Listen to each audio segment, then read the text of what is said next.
Free na lang. Basta may ibang advantage. Sige, game na tayo ulit. Question na tayo. Pag nainitan, buksan nyo na lang ulit. Basta yung switch lang. On, off, on, off. So sige, eto tayo sa sampling. Ano nga ulit ang sinasabi ng pag-sampling? May kinukuha ka ng smaller number of units from a larger population or larger batch. Tapos yun yung itatest mo. Or to make inferences nga. Okay? Of the entire population. So kumuha ka ng maliit, tinest mo, kung ano yung characteristics nun, i-assume mo, yun na rin yung characteristics nung natitira pang marami. So sa mga analytical methods nga lang, meron kang mga na-encounter na errors, may types nga ng errors doon sa mga bago sa konsepto, may indeterminate errors, may determinate errors. Simple lang, gawin mo lang literal, pag indeterminate ang error, hindi mo nga matukoy. Kasi intangible to eh. Yun ang trigger word mo. Intangible siya, so bale, analyst dependent. Nakadepende sa knowledge, skills, and attitude ng analyst na hindi naman na may measure in terms of numbers basta-basta. So, paano nagmamanifest nga ang indeterminate errors mo? May slight variations ka raw from the true value. Okay? Or expected results. No? Slight variations lang. Maliliit na error, kumbaga. Let's say kanina, yung solid mo na raw material, ano official requirement? 99 to 100.5%. Kapag sa trial 1 mo, nag-98.7 ka, tapos 98.5, 98.3, maliliit lang. Mga point-point lang yung differences. Slight variations nga yun. Usually, indeterminate errors nga ang cause. Okay? Yun yung sinasabi niya ni Jenkins. At dahil nga analyst-dependent, mahirap i-detect kasi intangible. And therefore, mahirap i-reduce yung effect sa final results. Kasi hindi mo na-detect eh. At mahirap din tanggalin ang epekto niya sa resulta, syempre. Ano nga ulit yung systematic error? Ito na nga yun. Determinate errors or constant errors. Kasi sila daw yung mga error na nag-u-occur constantly. Ibig sabihin yung variation mo, constant na constant. Or error mo, constant na constant. Let's say again, 99 yung true value. Yung trial 1 mo, 95, trial 2 mo, 95 ulit, trial 3, 95 ulit. Ibig sabihin, ang error nasaan? Nasa sistema. Nasa proseso, nasa procedure, nasa reagent, nasa equipment. Anything na tangible nga. Yun lang yung sinasabi niya. So, yung malaking difference. Nakikita mo or tangible yung determinate error, nakikita mo yung cause. Okay? At usually, process-dependent nga siya. Kaya po tinawag na systematic error. Kasi yung error nasa sistema. Okay, para madaling tandaan. Hanggat hindi mo nako-correct yung procedure or yung sistema or yung gamit, reagent, equipment, di nandun lang siya. Hindi mo nako-correct eh. Kaya naman tinawag na constant error. Okay? So, sorry. Kulang sa pindot. Ayun. Ano sana may sunod na naman. Wala lang. So, isa lang siya. So, hindi siya sunod. May emergency talaga. Dami. Sunod na naman yan. Anyways, sa kayo nag-i-intern, dito lang sa malapit. Saan malayo? Malayo sa katotohanan. Hindi kahapon, ang haba nung hapon, may mga ambul, may mga wangwang din. Yung pala, ano nga tawag gama na anniversary ko. Di ba tawag gama? Anong frat mo? Anong frat mo? Fraternity? Ito, tawag gama? Prati ko to.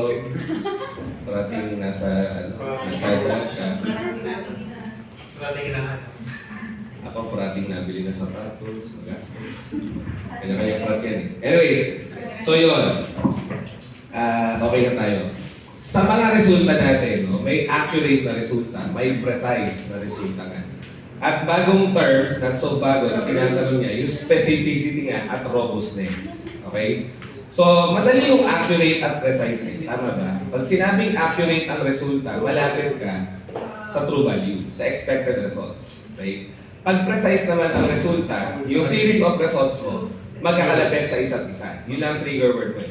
Malapit sa isa't isa. Close together, pag precise. Pag accurate, malapit sa true value. Yun lang. Minsan lang naitanong, paano mo daw masasabi ang resulta na accurate kung wala kang true value? Ano mong gagawin? Kunin mo ang malawak yun eh. Kunin mo ang mean or average. Okay? Pero, kailangan yung resulta ay precise. Nakalagay kay Jenkins. Okay? Pati hindi ko na-encode. Anyways, kukunin mo yung mean ng series of data. Yun ang i-assume mo yung true value. Pero kailangan kako siya ay precise sa isa't isa. Ano sinabi ni Sir? Pag wala kang true value, di wala kang comparison. No? Ang gagawin mo ngayon, yung nakuha mong series of data, kunin mo yung average. Pwede mo na ngayon gawin yung true value. Kung precise muna sila sa isa't isa. Kasi pag hindi precise, hindi mo pwedeng kunin yung mean at i-assume na true value. Yun yung ibig niya sabihin. Okay? At usual correlation nga na ginagawa since high school, no? Yung bullseye, tama ba? Ito daw yung true value. So kapag trial 1 mo nandun, trial 2, trial 3, edi accurate ka nga. Accurate ka nga. Pag sinabing precise ka, dito yung trial 1, trial 2, trial 3, magkakalapit lang sila sa isa't isa, pero not necessarily malapit sa true value. So anong much better? Siyempre yung accurate. Tama? At ang maganda sa accurate nga, malaki chance precise na rin. Tama? Makakapture mo both. Hindi ka kaya pag precise lang, maaari hindi sila accurate. Okay? Ayun. So ano yung specificity? Medyo self-explanatory naman siya. Pag sinabi specific ang method mo, ano lang ang sinasabi? Yung method mo kaya i-quantify or i-determine yung analyte mo or ayan, nahinita na siya. Buksan nyo na ulit. No? Sir, Kaya nagpapaypay na. mainit sir, pero ako na lang magpapalito. Sige, ganyan lang. Pati ko lang nahingitan. Green kasi ito po yun sir. Nakita mo? Okay. So ano pag specific ang method? Kaya ng method mo i-determine ang analyte kahit pa nandun yung inactive ingredients, kahit pa may impurities, kahit pa may degradation products. So specific siya para sa target sample mo or analyte mo. Kaya nga specific. Madalitin din. Ano ang katigasan sa usapang assay methods? Katigasan. Kasi naman talaga literal meaning ng robust. Kaya nga yung food supplement at pampatigas robust. Ano Vincent? Patawa-tawa ka. Ayan. Nagro-robust pa siya. Nagro-robust pa. Tawan-tawa ka sa robust. Tapos sige ako. Ano niya ka?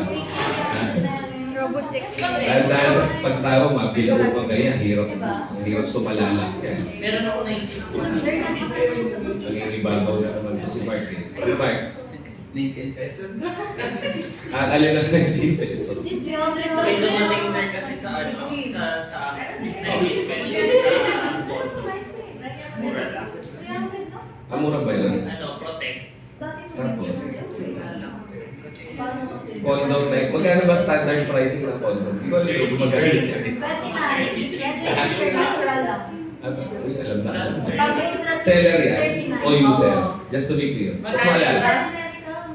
Magkano magkano O ba't ang dami yung presyo? Kasi Okay. katabi siya kasi sobo. Dalawang sobo. Sir, ano pinagkaiba ng extreme sa Lactate? Malay ko. Ano naman ang gamit niya? Robust? Robust ba? Oo nga. Yung may hindi ko rin alam. Bakit Parang dalawa? yung may mga sabi niyo, dami bumibili sa iyo. Pwede ko alam. Kaya Kamusta po ba experience niyo yan? Bakit iba-iba?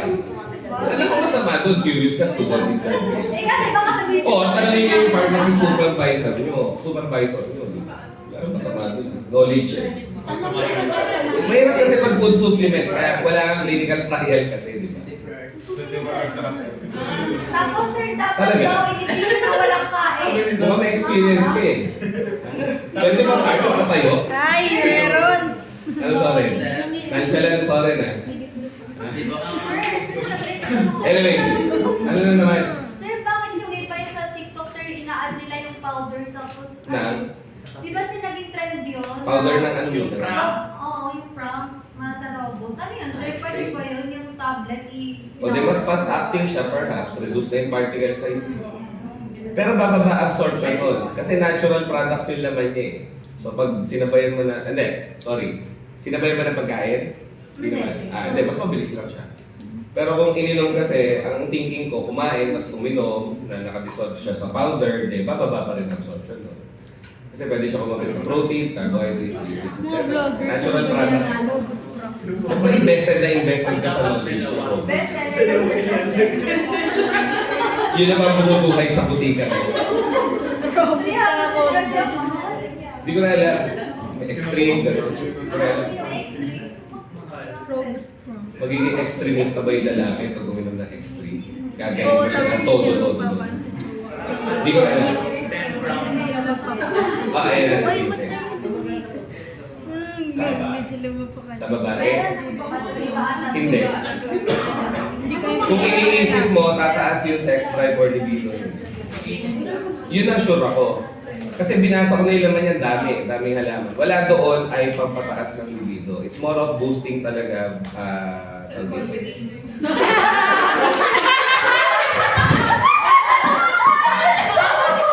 Bakit meron ba? Bakit self-confidence po? O boyfriend? Baka naman boyfriend. Ginagamit ang uso pag-dating. Ano ba yung sinasabi ko? Marami nga siyang laman kasi. Ang problema, wala namang clinical trial. So it's more for boosting physical limits. Para nga tumagal ka ng maraming rounds. Tapos marami siyang vasodilator doon, kaya tumatayo ang yun na yun. Sabi ko nga nung Ticol 1, basta vasodilator, nagpapatayo nga siya na yun na yun. Okay, penile tissue. Kasi usually kaya hindi siya natayo, kulang sa tubig tuloy. Kulang sa dugo. So kailangan mong pasukan ng dugo para mabuhay siya.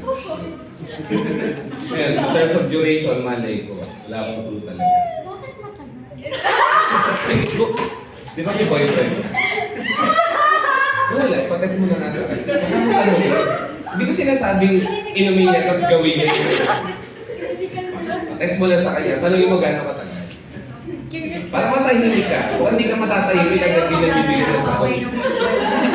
Sige na, ako na mag-test for you. Ay, kaya pala kulang yung tapas kahapon. Later na. Mark, Maganda kumuha ka kayo na sa kahapon. stopwatch. Anyway, sige. So ano nga pag robust ang method? May binabago kang minor procedures pero it still generates the result. So matigas nga kahit may baguhin ka. Tapos ang tanong dyan, titration is what kind of method? Tapos naka-Morse type siya, makikita mo yung apat. So accurate ba ang titration? Hindi. Hindi accurate ang titration. Kaya nga pinatatanggal na yan ng mga specialist na analytical chem. Pero hindi mo matatanggal sa pharma kasi may mga titrimetric method ka nga na super accurate. Pero piling-pili lang. Isa nga lang iodometry lang ang accurate sa titration. Naalala niyo pa iodometry? Slide. Sige, yan lang. So anyways, ano pa? Precise ba ang titration? Yes. Specific ba titration? Oo naman. Kung naalala nyo, gumawa tayo assay of baking soda or sodium bicarb tablets. Isipin mo yung tableta, ang daming laman. Pero naka-quantify mo yung sodium bicarb sa loob ng tablet. Kahit pa may impurities or diluents or excipients, nakaka-determine ang active ang titration mo. Tapos ano pa, siya ba ay robust? Yes. Tanungin nyo na lang yung mga first year, second year ngayon. Nakakailang palit kami ng reagent para lang kami makatitrate. Ibig sabihin, kahit magpalit-palit ka ng titrant, it will generate the same result. So robust siya. So hindi lang siya accurate. Naka 1, 2, 3, 4 yun. So piliin mo lang 2, 3, 4. Okay? Again, predictable siya.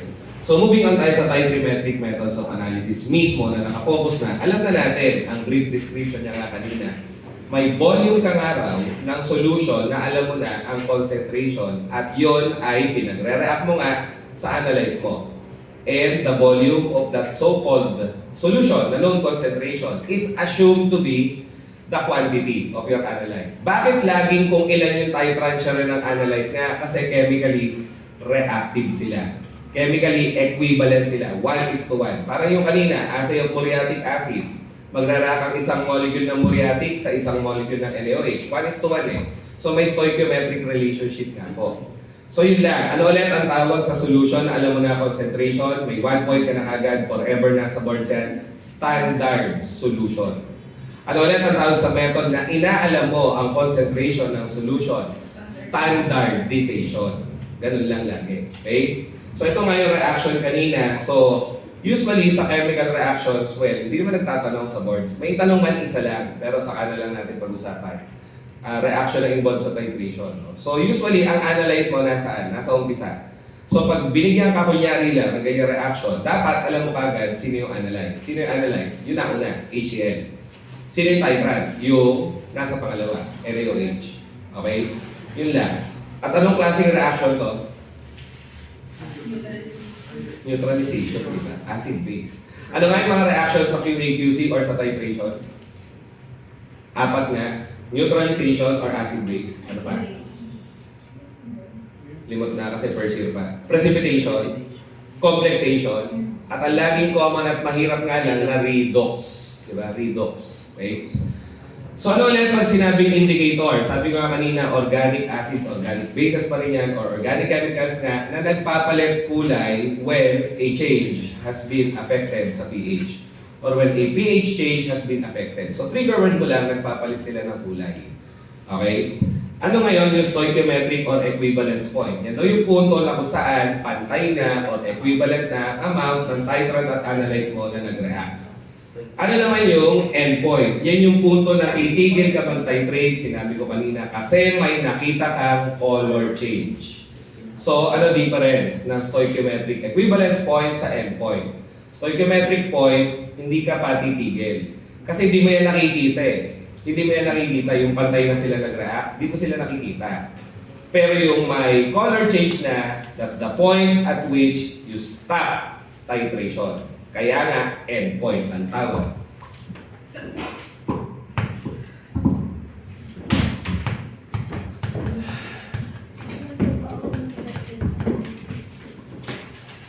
Balik natin yung example kanina. Kung intindihan nyo na ito noon, huwag nang copy chill na lang. Di ba nga may dalawa kang particle or molecule ng hydrochloric acid tapos itatitrate mo nga ng NaOH. So kanina. So yung unang patak magre-react nga kay HCl. Yung pangalawang patak magre-react kay HCl. Ano ngayon ang tawag sa point na yan? Stoichiometric point nga. Yan yon. Or equivalence point. Pantay na yung nag-react. Okay? Pantay na yung nag-react. Ngayon, wala ka nga nakikitang changes dyan kasi wala namang kulay yun, walang kulay yun, walang kulay, walang kulay yun. And even yung product na nabubuo, wala rin kulay. Kaya nga magdadagdag ka ng indicator. Okay? So yun. Si indicator nga ay organic acid or base na nagpapalit kulay with a change in pH or with a change in ionic concentrations. So kapag ganito set up, ang common indicator nga, basta base titrant, ano common indicator ka noon pa? Phenolphthalein nga ang pronunciation daw. Pero tayo mga Pinoy with a very beautiful accent, phenolphthalein. Diba? Pero phenolphthalein, silent PH nga raw. So, review muna tayo ng konti, ano kulay ng phenolphthalein sa acid? Dapat alam na alam. Ayaw pa ng colorless ha. Okay, ano? Hindi white ha? Hindi white, iba kasi yung white. Ano din ng colorless? Anong kulay sa base? Pink, sige. O, reset natin, reset. Kasi walang indicator yun. O, yan. Ano ulit to? Acid o base? So, pag naglagay ako ng phenolphthalein, ano kulay? Colorless. Mag-add ako ng NaOH, magre-react sa isa. Ano kulay? Colorless pa rin. Bakit? Acidic pa. May acid ka pa eh. Maglalagay ulit ako NaOH, neutral na, anong kulay? Colorless pa rin. Ayan na. Yung unang-unang patak nga ng NaOH ka po kanina, no, nasosobra ay magkakos ng alkalinity. Basic na. Kasi neutral na eh. Sumobra na yung base. So, ano na magiging kulay at endpoint na nga siya doon. Titigil ka na mag-titrate. Kaya nga ang sabi pati doon sa tuktok, ang indicator, kailan daw nagpapalit kulay, it's either sa mismong stoichiometric point, pero bihira yun. Mas madalas nga nagpapalit kulay at a point that is near the stoichiometric point. Ang term lang ni Jenkins, nagpapalit kulay at a point that is near the equivalent amount of titrant and analyte has reacted. Eh ano ba yung punto nga na equivalent na yung amount ng titrant at analyte na nag-react? Stoichiometric point nga eh. Kaya nga ginagawa ko na lang, stoichiometric point yung dulo. Okay? So yun ang storya ng indicator at color change. So ngayon, na nag-pink na, ano na tawag mo dyan? Endpoint. Titigil ka na kasi mag-titrate.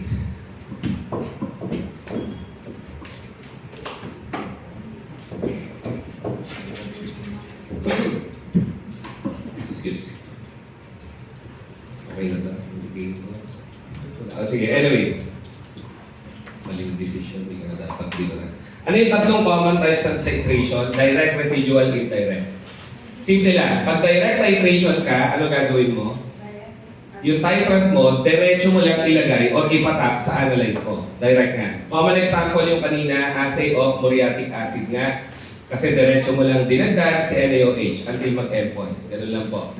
Ngayon, ano ang laging tinatanong sa residual? Yung synonym nga na back titration at ano pa nga? Yung mismong definition. Ang abangan mo lang naman yung excess, yun yung keyword niya. So may sample ka, hindi mo alam bilang, nag-add ka daw ng solution na chemically in excess. So yun yung trigger word mo. Tapos, with the excess being back titrated by a second or another standard solution. Yun yung sinabi niya. So to put that into context, ang common na example na tinatanong din ay sino nga? Wala nakaalala. Sino ang pinaka-common na method kako na tinatanong sa residual titration? Yun. Tama. Ball hard. Isipin mo na nga lang hard. Mahirap kasi residual, dalawang titration ka. So, ang common analyte na naa-assay ni ball hard nga ay assay of table salt.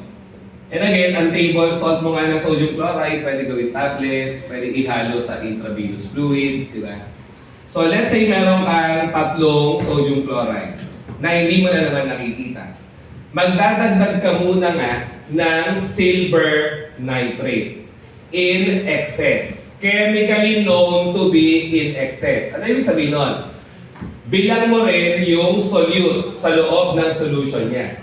Ibig sabihin, standard solution pa rin siya. Okay? So yung silver nitrate nga na ilalagay mo ay sobra kasi 5 eh. No? So yun ang hindi usually nagiging klaro sa review. Yan pa rin pagdagdag ng silver nitrate ay titration. Kasi ang common notion, pag titration, kailangan yung solution galing sa burette. Hindi. Pag sinabing titration, nagdadagdag ka ng solution na alam mo ang bilang or concentration. Hindi kinakailangan mangyari na sa burette mo pa, panggagalingan. O hindi kailangan sa burette pa siya manggagaling para lang masabing titration. Kasi ang definition ni Jenkins sa titration, addition of a solution of known concentration eh. Wala sinabi kailangan burette. So titration pa rin to. Kaya nga lang ko sinasabi, pag residual titration, lagi rin dalawang titration yan. So ito yung unang titration, naglagay ka ng silver nitrate in excess. So 3 magre-react nga doon. 3. So ilan ang sobra? 2.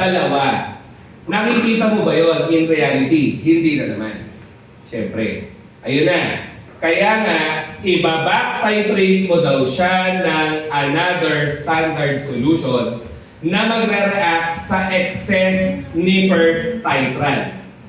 Kaya, magdadagdag ako ngayon ng ammonium thiocyanate kasi siya nga ang back titrant ng Bolhard's dahil yung thiocyanate niya ay reactive sa silver. Okay? So yung mako-consume na thiocyanate is expected to be 2. Kaya pag binasa mo ang na-consume sa burette at nag-calculate ka, magiging equivalent sa 2 ammonium thiocyanate. So ngayon, ano ang gagawin mo para mabilang yung analyte? Kunin mo nga yung bilang ng first titrant. I-minus mo sa kanya ang bilang ng second titrant. Kasi sa ganung paraan, lalabas ang mismong bilang ng analyte mo. Kung inisip mo nga maigi, ang nangyari lang, naglagay ka ng sobra na pagre-reactin sa analyte mo. 1:1 nga sila eh. So kung ilan yung silver nitrate na nababasa mo, siya rin ang bilang ng sodium chloride na nasa unknown solution mo. Okay? So naglagay ka ng sobrang silver nitrate or naglagay ka ng sobrang reactant kay sodium chloride. Tapos yung sumobra, binilang mo lang through back titration. Kaya, ito yung sobra, ito yung sumobra, mabibilang mo ngayon yung totoong nag-react sa analyte mo. At yun na nga ay chemically equivalent naman, so ito na rin ang bilang ng analyte mo. Yun ang concept ng residual. Kaya nga sa calculation, lagi kang may nakikitang mina-minus.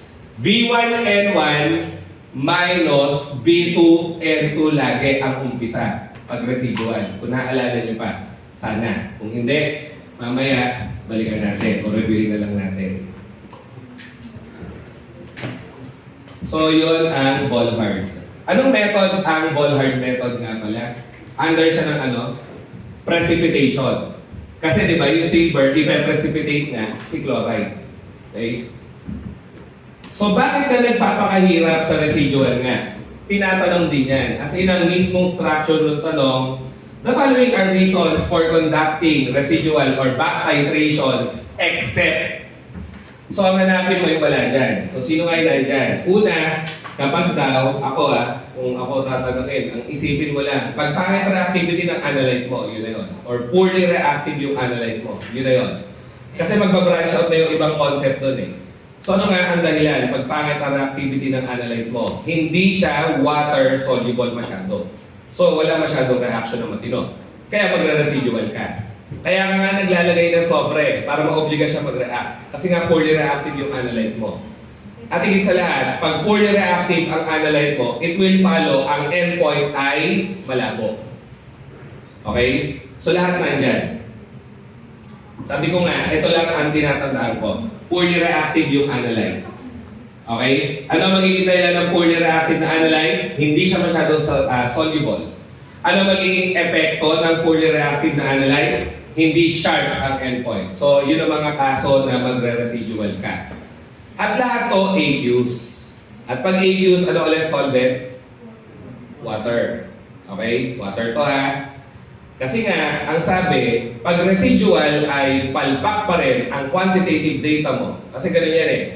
First method mo, direct. Madali eh. Pag di kaya ng direct dahil sa mga reason na yan, residual ka. Ang tanong niya bigla, paano pag residual, hindi pa rin kaya? Ano na gagawin mo? Huwag ka na mag-assay? Hindi pwede, syempre. Ano tayo niya? Natatawa ka. Ano na gagawin mo? Palitan mo solvent. Palitan mo solvent. Kasi nga aqueous to eh. So ano ang tawag sa method nga na counterpart ng aqueous titration? Simple lang, non-aqueous titration. Palitan mo solvent. Solvent mo doon, non-polar, non-aqueous na nga. Okay? Ayun. So ano naman pag indirect? Maraming ang lito na synonymous daw yan with residual. Hindi, iba yan. Iba yan. Ang aabangan mo naman sa indirect, may preliminary treatment ka para sa analyte mo to convert your analyte into something more measurable or into something more titratable. Sa Tagalog, kino-convert mo lang si analyte sa isang substance pa na mas madali bilangin, mas madali i-titrate. At ang pinakasikat ng method pa rin ay iodo. Ayan na. Iodometric titrations or iodometry nga. Okay? At ang pinakasikat na example ng method na under niyan ay assay of sodium hypochlorite content of bleaching solutions like Clorox, Sonrox nga. Diba? Yan kasi ang problema pag dinisolve mo siya sa tubig. Very, very unstable, very, very volatile. Kaya nandun yung chances po na kapag tinitrate mo siya, wala na siya doon, nag-evaporate na. Kaya kailangan mo i-indirect method. So, paano nga ang indirect assay or indirect titration sa Clorox? Kunyari, meron kang tatlong sodium hypochlorite. Kunyari lang. And again, hindi mo nga yun nakikita. Lalagyan mo muna daw siya ng, ano nga yun? Potassium iodide. Na hindi standardized. Hindi mo alam ang concentration. So, yung pagdagdag ng solution nun, hindi siya titration.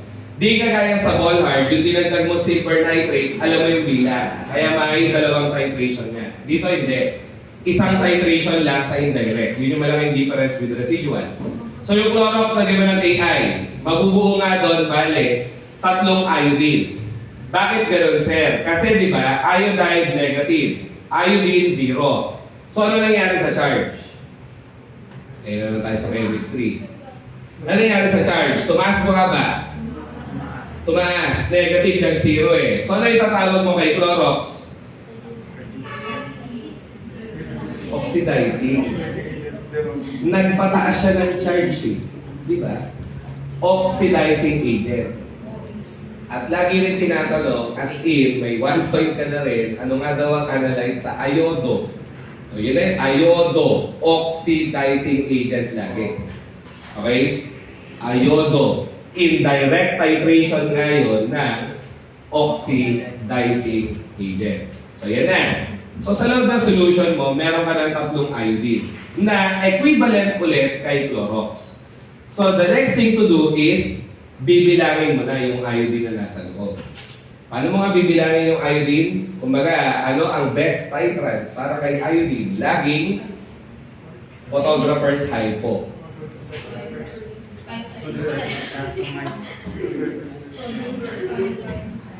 Huwag ka naman, nagugulat ako. Ay, nako. Ano nga? Photographer's hypo. Ano ang pangalan doon? Sodium thiosulfate. Ano gagawin ng sodium thiosulfate kasi? Magdala sa iodine, sige. Ano nga? Ang tanong ko kasi, ano siya? Ano ba yung iodine? Ano ba ang halogens? Lahat sila oxidizing. Kaya, pag tinanong, ano ang role ni sodium thiosulfate sa iodo? Reducing agent. Okay. So, magre-reduce siya ng iodine. Uubusin niya yung iodine. At kung ilan yung nagastos mo na thiosulfate, yun ay katumbas ni iodine, yun na rin ay katumbas ni Clorox. So, yun ang nature ng iodo. You're simply adding a substance that can convert your analyte nga into something that is easily measurable or titratable. Kasi pag iodine na, less volatile na yan. Mas madali mo na siyang matatitrate ng thiosulfate. Tapos ano pa nga ang tanong doon? Ano daw ang pinaka-effective na panglinis ng iodine stains? Sagot pa rin, photographer's hypo. Okay, photographer's hypo. Bakit nga ba? Kasi nagagawa ni photographer's hypo, i-convert nga yun into iodide. Gawin natin anim para lang balanse. Anim. Iodide. Ang iodide pati, water soluble na. May charge eh. At faint yellow nga siya na madali hugasan. Kaya best cleansing agent pa rin kay tawag dito. Kay iodine stains ay thiosulfate. Ano yung blanco? Pag alam mo yan, may 1 point ka na rin as in. Ano blanco? Or what is a blank determination? You are repeating the entire trigonometric procedure deliberately without an analyte. Sa Tagalog, inulit ko na yung procedure, wala ka lang analyte. Anong purpose lagi? Correction. Okay? Pang-correct. So, para mas klaro, kunyari mag-a-assay ka ng chlorpheniramine maleate or chlorphenamine maleate. Anong klaseng gamot ulit siya? Kanya, pabukas naman saglit. Hindi ko na kaya. Naglalawan na yung dibdib ko, napitil ko. Mamaya, babakat na siya gano'n. Ha? Nasa BioClue, ano nga ang classification niya? Sige, anong chemical class? Ano ba yan? Tama siya eh. Antihistamine first generation. Anong chemical class? Pheniramine. Or ano nga? Alkylamine. Propylamine. Kasi tatlo carbon. Saka na lang ulit. So, eto nga ay gamot na may amine. So, ano siya? Acid o base? Base. Basta may amine base. So, ano pang tatitrate mo? Acid. Okay? So, ang titrant ko bale, perchloric acid. Sana naalala pa, from GenChem, ang pangalan. So sabihin natin meron tayong dalawang molecule lang ng chlorpheniramine malic or chlorphenamine malic. So yun nga lang yung yung solvent na ginamit may halong carbon dioxide. Okay? Anong ginagawa natin? We are explaining the concept of a blank determination. So ang assay nga ng chlorpheniramine ay classical example na method na kung tawagin ay direct titration nga siya with a blank determination. Okay? So sabi nyo nga, pang-correct. Pinapaliwanag lang natin, paano nga ba siya nakaka-correct at ano ba talaga ang kino-correct niya? Ano nga ba kino-correct ng blank? Di ba makita? Kasi bihira ko ngayon daw. Ano kino-correct ng blanco? Yung totoong volume ng titrant na nag-react sa analyte. Kasi gusto mo sakto-sakto to kasi dyan manggagaling ang bilang ng analyte mo nga. So tingnan natin. So pag nag-titrate ka ng chlorphenamine with perchloric acid, the problem is, sige, magre-react siya kay chlorphenamine. Kaso mo, nagre-react din siya sa carbon dioxide. So pag tinitrate mo yan as is, ilan ang magagastos na perchloric acid? 3. Magre-react doon, magre-react doon, magre-react doon. So may error kasi ang binibilang mo chlorphenamine, di ba? Uulitin mo ngayon yung buong procedure ng walang chlorphenamine. So etong 3 kanina, yung volume sa actual titration na may analyte ka. Kasi nga may chlorphenamine na 2 at may carbon dioxide. So 3 yung nag-react, yun ngayon yung lumabas. Inulit mo ngayon yung procedure ng walang analyte. Kaya pag nag-titrate ka, ilan ang mababasa mo? Isa lang. Magiging katumbas ng isa ang lalabas dyan. Ayan na. Ano ngayon ang tawag sa isa lang na lumabas? Volume blank nga. At pag ganyan ang calculation mo nga, ang mangyayari lang naman, volume actual minus volume blank palagi. Diba? Kasi sa ganung paraan, makukuha mo yung totoong nag-react sa chlorphenamine. Minaminus mo yung error, kumbaga. Kaya ano ulit yung pinocorrect niya? Volume of the titrant that actually reacted with your analyte. Yun ang purpose ng blanco. Pang-correct lagi. Kahit hindi mo intindihin yung concept, basta ang blank, ano purpose? For correction of volume of titrant. That's it. Okay? Liwanagin ko na rin, nandiyan eh. Hindi po yan laging ganyan. Pwede kasing mangyari, volume lang ka muna minus volume actual. Depende kasi yan kung sino mas marami. Kasi nga pang-correct mo eh. And there is no such thing as a negative volume. Wala namang ganun eh. Kaya absolute value yan. Yung difference no, volume actual, volume lang. Pero sabi ko nga, para mas madali, basta kung sino yung mas mataas ang reading sa dalawa, yun ang unahin mo. Saka mo i-minus yung pangalawa. Okay?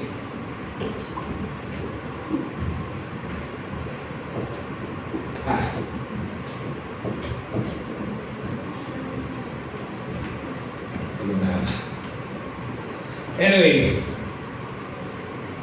yan.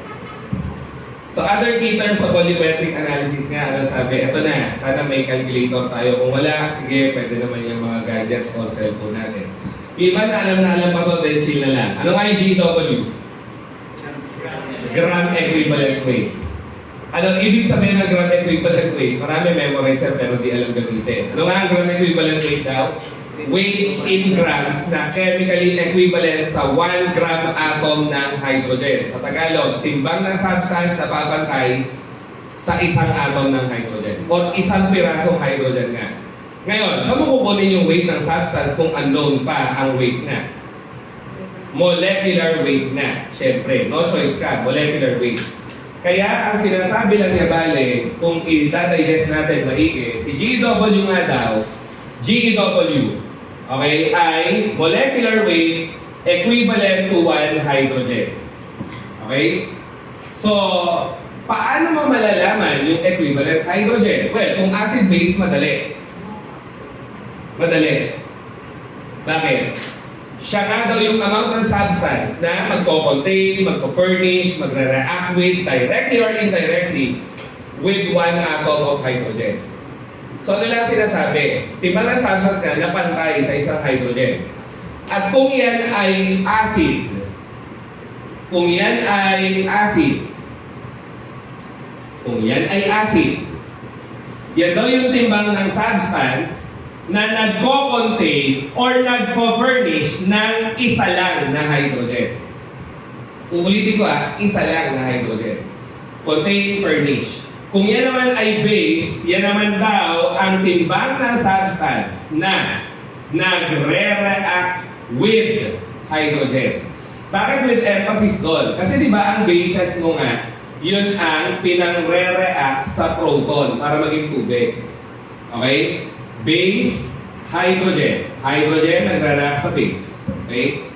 Or si base nga, ano ulit? Proton. Limot na. Proton acceptor. Diba? Proton acceptor. Anong theory ulit yun? Bronsted-Lowry. Bronsted-Lowry. So yun. So having said that, sa neutralization ng acids and bases, bago ko totally mabura pala, ano nga ang binibilang mo dito? Yung hydrogen. Kung ilan yung hydrogen, kumbaga. Sige, lagyan natin an example. Bibigay ko na yung mga molecular weight to save us some time. Although sa boards nga pala, before I forget, hindi mo makikita yung formula, tapos bibigyan ka ng atomic weight. Nangyayari yun eh. Kunyari, bigay sa'yo hydrogen 1, chlorine 35.45. Tapos tatanungin ka, ano GeW? Kailangan mo pala doon molecular weight. So paano makakompute yung molecular weight? Kailangan, alam mo yung formula. Kasi pag di mo alam yung formula, may problema ka. O sige, ito madali, kasi tag-isa lang. Paano mo nyari, sulfuric acid, di mo alam yung formula. Ang binigay lang sa'yo, hydrogen 1, sulfur 32.06, oxygen ay 16. Yun lang binigay sa'yo, tapos wala yung formula. Di ba? Magkakaproblema ka eh. Dapat alam mo yung formula. Kasi bibigay sa'yo chemical name. And it's up to you na yung chemical name ay makakonvert mo into formula para makaderive ka ng molecular weight. Kasi nga ang molecular weight, tinototal mo yung atomic weights at makamultiply sila dapat syempre sa respective times of number of times that they occur in the chemical formula. So tayo, to save us some time, diretso na tayo molecular weight. So ang hydrochloric acid mo nga, ay dyan naman, itotal mo lang, 36.45 grams. Ang pumapantay nga sa isa lang na piraso ng hydrogen. So yan ang agad ang sagot niya. Ano bale ang GeW ng hydrochloric acid? Ang magiging sagot mo nga, 36.45 GeW, sige. Pero ano ang mas mahalagang units na dapat alam? 36.45 nga rin yan na gram equivalent. Gram per equivalent. Gram kasi nga per equivalent na hydrogen. Kaya ganon. At mas magagamit mo nga yan sa calculation. Okay? Kaya dito ako nagtatagal. Minsan naman, ang makikita mo, 36.45 equivalents lang. Automatic, ang tinutukoy nun, GeW. Okay? Mag-try tayo ng isa pang acid. GeW ni sulfuric acid naman. Madali-dali ito. Dati pa to eh. Ano ulit molecular weight ni sulfuric acid? Nilagay ko na po. 98.06 grams. Kung titingnan mo nga, dyan, masyado mo sige. 98.06 grams. Kung titingnan mo nga ang formula, edi sige, timbang pala ng sulfuric acid yun. Pero papantay siya sa ilang hydrogen? Dalawa. Ano ulit definition ni Jenkins at USP sa GeW? Timbang ng substance na papantay kasi dapat sa isang hydrogen, di ba? Kaya, para ka lang nagre-ratio and proportion na 98.06 times 1 divided by 2. Or better yet, diretso divide na nga lang. At ang lalabas na 49.03 grams per equivalent. Again, kailangan masanay dito. Mas mahalaga yun, makikita nyo mamaya sa mga problem solving, it's always useful to have gram per equivalent o mga ganyang klase ng unit. Kasi sa review centers, ang ibibigay lang sa'yo, o ano GeW sulfuric acid, Pag nakuha mo na, ang lalabas lang 49.03 GeW. Kaso hindi mo naman makita yan sa problem solving. Ito makikita mo sa problem solving, gram per equivalent. Okay? You just have to realize na parehas lang yun. Parehas lang yun. So bakit ulit gram per equivalent nga? Timbang na substance per 1 hydrogen. Per equivalent of 1 hydrogen. So yun na, sa acids. So bale, ano nga ang rule? Or ano yung tinuturo sa atin na usual formula nga? Yan na nga yun. Alam na alam nyo pa. Molecular weight over chemical factor. So ano si chemical factor? Yung factor of hydrogen. Equivalent hydrogen nga. Para imbis na mag-ratio and proportion ka nga, ang gagawin mo na lang, diretso divide ka. Same lang naman ang mangyayari, tama? Nag-ratio and proportion ka, ito lalabas. Pag nag-divide ka, ito pa rin lalabas. Pinapaliwanag ko lang maigi sa mga galit sa math. Para ako, bobo sa math, tanggap ko rin yun nun. So, di-divide mo siya diretso, pwede na yun. So, yan na yun ang tatayong formula for GEW. Quote-unquote, kasi di naman siya talaga formula. Definition siya ng GEW, ni Jenkins. Sinunod lang natin. Okay? So, ano nga ang rule pag acids? Ang factor of hydrogen ay equivalent nga sa number of hydrogens bale na nasa formula. Pero may dalawa kang exception to the rule. Eto na naman kami. Sino nga yung dalawang inorganic acid na hindi mo susundin yung number of hydrogens niya as the factor? Ito at saka ito. Bakit nga? Kasi kahit triprotic sila, weak acid sila. At kung weak acid sila, ilan lang ang hydrogen na kaya i-donate? Isa lang kasi, monoprotic nga sila.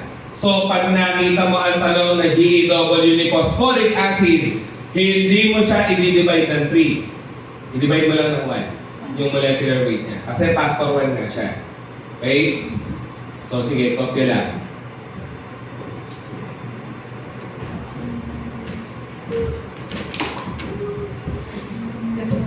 So sa acids yun. Paano naman sa GeW ng bases? Well, wala namang problema.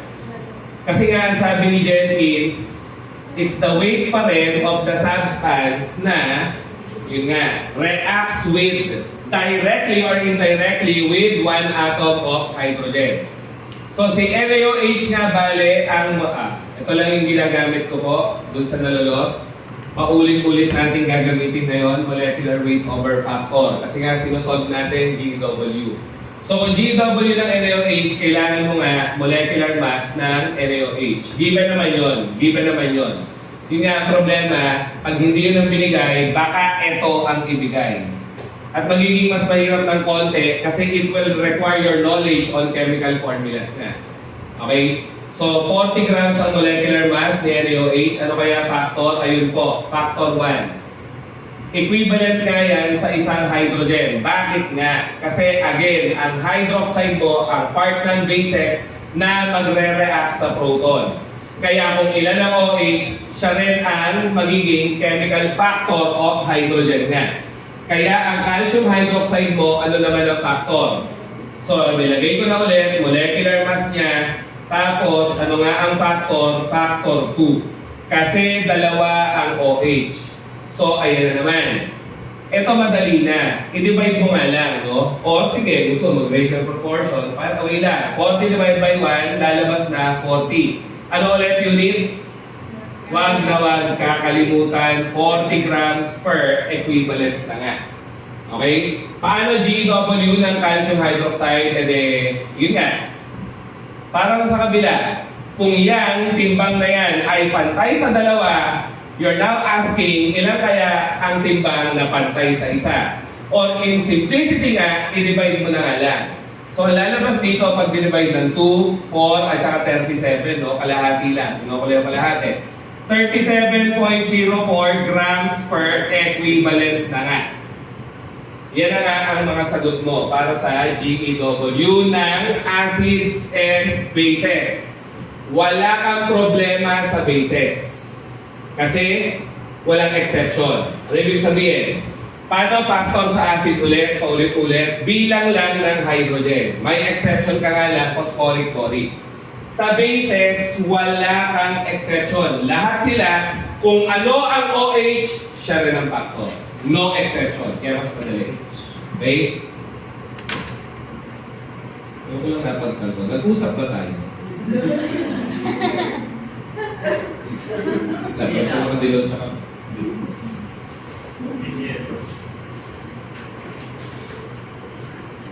Sige, picture kopya kayo bala.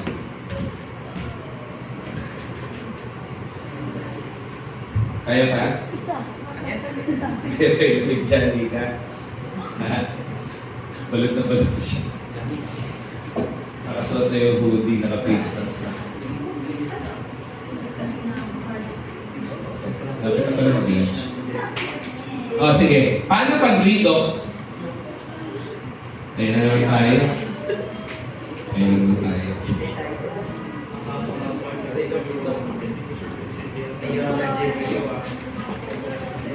O, ayan na naman. Ano ulit yung proseso? Sa gitna, na letra. Ito, reduction. Sige. So, ano daw ang factor kapag reducing agent? Ano ba? Nalimutan nyo. Ano ang factor pag reducing agent? Electrons loss. Ano ang factor pag oxidizing agent? Electrons gain. At pag alam mo yan, may 3 to 5 points ka na agad sa module 1 to 6 kasi paulit-ulit ang konsepto ng redox. So bakit po ang electrons ay papantay din sa hydrogen niya? Bakit kaya? Kasi di ba, ang hydrogen atom mo na neutral, may isang piraso talaga electron. So kung ang substance mawawalan ng electron, mawawalan din ng hydrogen kumbaga.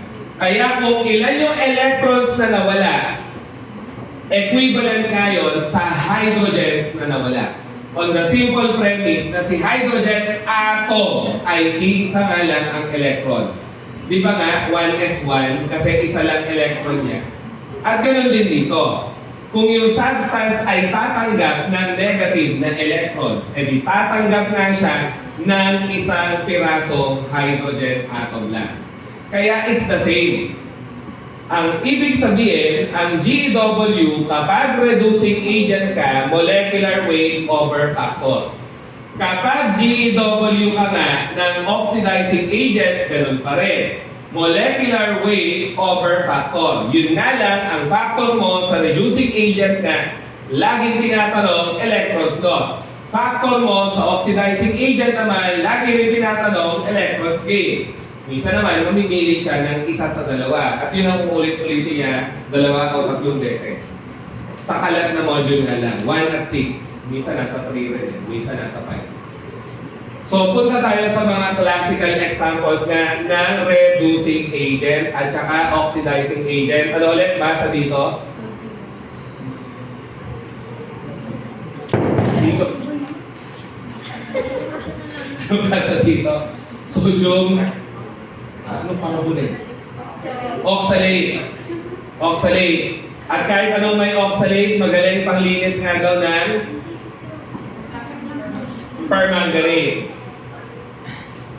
So, ano to ulit? Anong klaseng reagent? Reducing agent. Ito nga ay sikat na oxidizing agent. Kaya ang factor nito ay electrons loss. Factor nito ay electrons gain. Ganun lang. Okay? Pero Abby, mahawa ka na sa sentido. So, solve natin. GW, molecular weight over factor. Ang challenging nga sa redox, yung factor lagi. Kaya galit na galit mga estudyante dito. Pero sabi ko nga, tumingin ka lang madalas sa gitna. Nandun yung factor. So, factor 2 siya. Ngayon, kung gusto mo ng pinaka-scientific na explanation, bakit naging 2? Ano kasi sabi sa chemistry books? When dealing with oxalates nga, lagi kasi yan nagiging carbon dioxide gas. Lagi eh. So, yun lang. Ano charge ng sodium? Positive 1 times 2, positive 2. Kapag ternary ang compound, usually unknown ang charge sa gitna, i-derive mo pa. Ano ang charge ng oxide? Oxide. Patay tayo pag nag-formula pala, ang bago yung board examiner, tapos ang laban. Negative 2 times 4, ilan? Negative 8. So, ilan ang charge ng carbon? Paano nalalaman ngayon? Dapat ang total 0 para stable, di ba? So, ano ang charge ng gitna? Positive 6 para total 0. Ito na. Ito na po. Carbon dioxide ang product. Okay? Ano ang charge ng oxygen or oxide ulit? Ulit-ulit. Oxide. Negative 2 times 2. Negative 4. So, ilan yung carbon? Positive 4. Sa ganyang paraan, ano nangyari sa unang tingin? Yung 6 naging 4. Bumaba. Bumaba. 6 naging 4 eh. Ba't ganon? Bumaba. Pag bumaba, di ba dapat, ang tawag ay, nare-reduce. Sabi natin, reducing agent siya eh. Hindi siya oxidizing agent. Nakita yung problema sa scientific method ng pagkuha ng factor, masalimuot.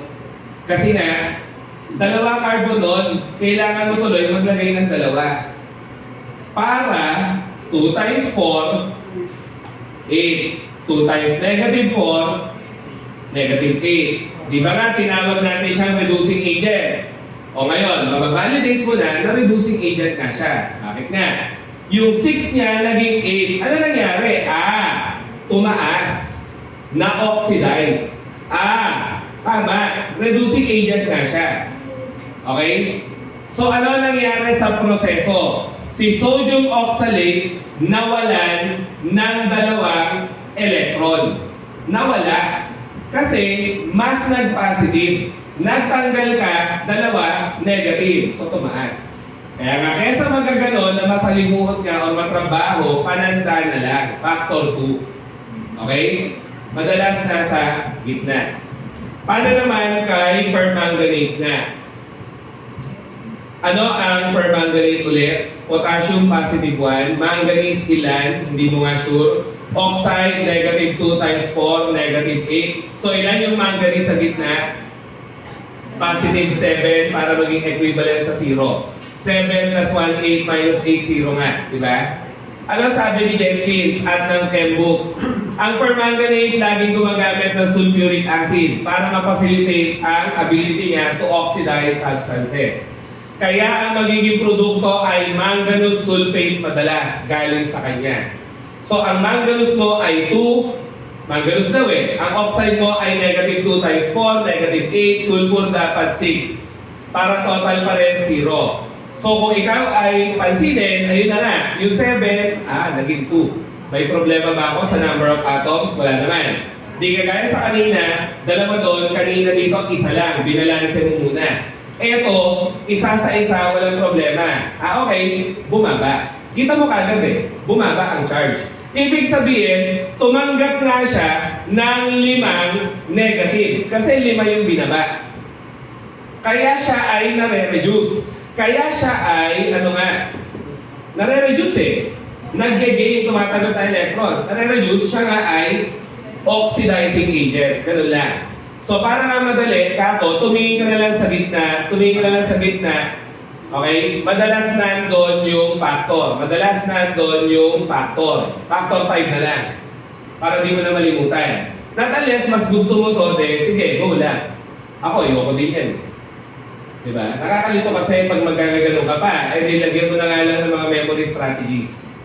And I know, mahirap ka mag-recall ng numbers, kaya the best method to recall numbers nga lagi, word association. Yung gusto mo tandaan, ilagay mo sa mismong term. Word association ang tawag. At marami pang iba na memory strategy, syempre. Hindi ko binubura. Kung magalala, ito lang.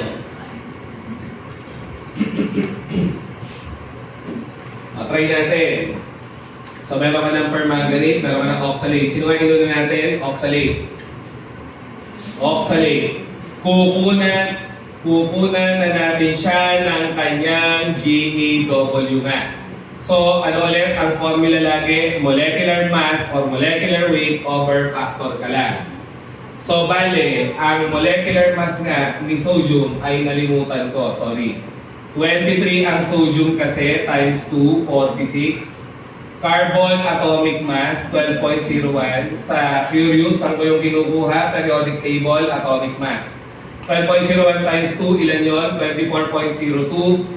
Oxygen mo nga ay lagi 16, 4 times sa formula. So, 64, okay, 130, no? 10, 40, 134. 134.02 nga ang magiging molecular mass ng sodium oxalate. So, nilagay ko na. Hindi naman to kailangan. Sinolve ko lang ulit kasi nalimutan ko molecular weight niya. Ano ulit factor? 2 nga. So, ano ang lalabas bale? Gram per equivalent hydrogen nga. Kaya nga ganun at ganun yung unit. Gram per ek, gram per ek. So ito nga ay magiging 67.01 grams per equivalent na nga. Okay? So yan na bale ang GEW ni sodium oxalate. Moving forward tayo kay KMNO4. So we're now trying to solve KMNO4, potassium permanganate na. Ang molecular mass niya, 158.04 grams. Hindi na ako nagganito kasi alam na natin, paulit-ulit, GW ka, MW over factor ka lang lagi. So ano nga ang factor ni potassium permanganate? Ayun po, nasa gitna nga, factor 5. Kaya ang lalabas dito ay 31.608. Tama ba? Pero ang standard way of rounding it off ay 2 decimal places para sa mga hindi molarity, hindi normality. Isa pa. Standard way of rounding it off 2 decimal places sa lahat na hindi molarity, hindi normality. Kasi pag molarity, normality, ilan nga? 4 lagi. Pero sabi ko nga dati pa, depende rin saan sa choices. Kasi yung choices mo ang magdidikta ng sagot mo. Kasi kung naka 6 decimal places siya, wala kang magagawa. Magra-round up ka sa 6 decimal places. Kung naka-round up siya sa whole number, wala ka rin magagawa. Yung sagot mo na makukuha sa calcu, i-whole number mo rin. Mag-adjust ka sa choices niya. So ito nga, bale, huwag kakalimutan, gram per ek. Gram per equivalent. Okay? Sige, picture. Tapos na yan. Tapos tayo acids, tapos tayo bases, na GW lang. GW. Tapos tayo oxidizing, tapos tayo reducing. Naglagay lang po ako ng example. Huwag na kakalimutan yung sa redox, lagi pa rin yun. Factor ng oxidizing ay electrons gain. Factor ng reducing ay electrons lost. Lagi. Lagi. Ay. Oxalate, okay na. Wala ko ito sinulat eh. Okay na. Pero pag nagtatitrate tayo, as you have seen, ano usually ang unit of volume nga? At siya nga rin, ang standard unit of volume na pinrescribe ng USP. Milliliter na. Milliliter na. So bakit ako nag-opening statement na gano'n? Last topic before we take the lunch. Kasi kadugtong na nito yan eh. Madali na ikunin. Ano yung nasa next slide? Milli equivalent. Milli equivalent. Or gram milli equivalent weight. Okay? Ano nga ang unit niyan? Gram per milli equivalent. At mas dapat alam ngayon yung totoo niyang unit na never tinuturo sa review centers as in. Pero yan ang tutulong sa'yo sumalba sa mga calculations na mahirap nga. Okay? Kasi yung review usually substitute. Hindi ipapakita sa'yo unit. Magkakalituhan nga dyan sa conversion pag wala ang unit. Mamaya, after lunch, ata, makikita natin. Okay?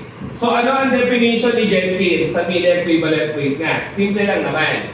Yan nga din daw ay GW na dinivide mo lang ng 1,000.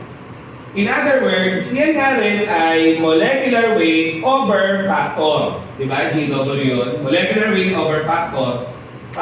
Divide mo lang ng 1,000.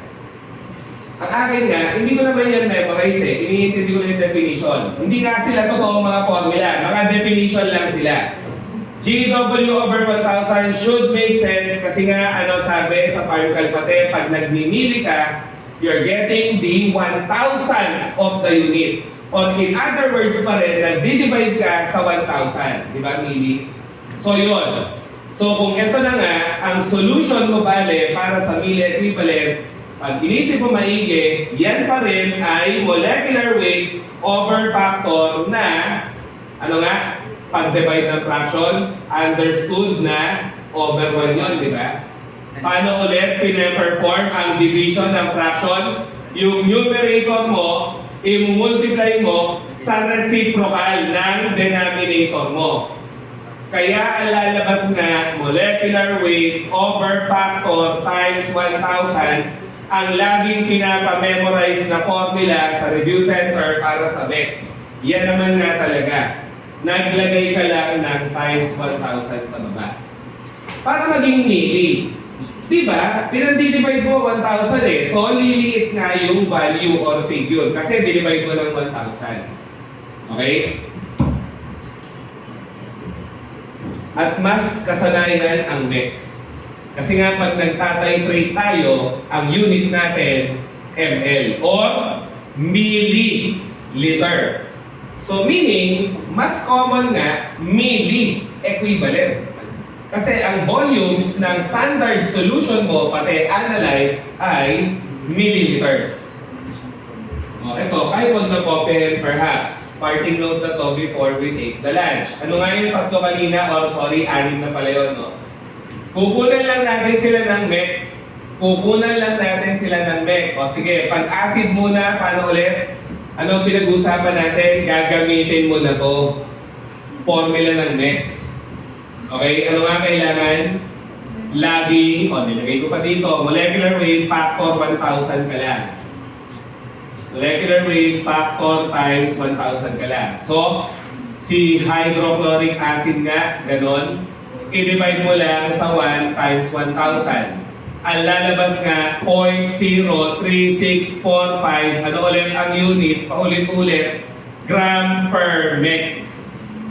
Kailangan mo yon sa calculation, yung gram per mec. Sir, hindi ka nag-round off sa 2 decimal places? Yes. Kasi madalas gagamitin mo pa yan sa iba pang mathematical operations. E di ba nga anong rule sa particle at math? Hindi ka magra-round off until wala ka pa sa final answer. So wag ka muna mag-round off. Hindi pa yan final answer, gamitin mo pa yan sa iba. Ano ulit? Molecular mass na sulfuric acid kanina na ginamit natin. Ito siya rin gamitin dito. 98.06 grams. Ano ulit? Factor. So 2 times 1,000 ka lang. So ang lalabas na dito, 0.04903 grams per mec. Para masanay, paulit-ulit sa grams per mec. Paano nga pag-base? Simple lang, ganun pa rin. Molecular weight over factor times 1,000. And again, pag acid, naka-base ka sa hydrogen. Pag base, naka-base ka sa hydroxide. So ang molecular mass ng NaOH mo ay 40, kanina lang.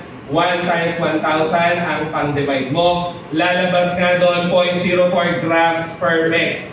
Simple lang kasi, di ba? Kinopya mo lang yun from kanina eh. Kaya mabilis lang. Calcium hydroxide nga, bale, 74.08 grams. Divide mo factor 2 times 1,000. So lalabas nga 0.03704 grams per mec. Final answer na rin yun. Kung ang hinahanap, mec ha. Pero most of the time nga, hindi siya ang hinahanap. Gagamitin mo pa siya sa ibang parameters. So yun ay sa acids and bases. Last but not the least, pag oxidizing agent, paulit-ulit, ano ulit? I-divide mo ng electrons gain. Tandaan mo lang yung Genoa, tsaka Leora. So, ano molecular weight ni KMNO4? 158.04 nga. Ano factor ulit? Nandun sa gitna. 5 times 1,000. So lalabas nga dito 0.031608 grams per mech. Dinivide ko lang. 158 divide mo lang ng 5,000 or 158.04 divide mo ng 5,000. And lastly, si sodium oxalate nga, bale, ano molecular mass kanina, 134.02 grams. Sinol ko pa doon, no? Tama ba? 134.02 grams. Ano factor ulit? Nasa gitna. 2 times 1,000. So, ano lalabas ulit? 0.06701 grams per mech pa rin. So, ganun lang mag-solve ng mech. Malimutan mo na yung sa GEW, pero malabo kasi dito naman yung GEW eh, di ba? GEW yun, pag may times 1,000 na, milli, equivalent na. Okay? O, sige. Kopya din. After kumopya, you may take your lunch na po. We resume around 105 to 110. Yun lang. Para sa mga iidlit pa, kagaya ko. At meron pa akong 5 to 8 mamaya.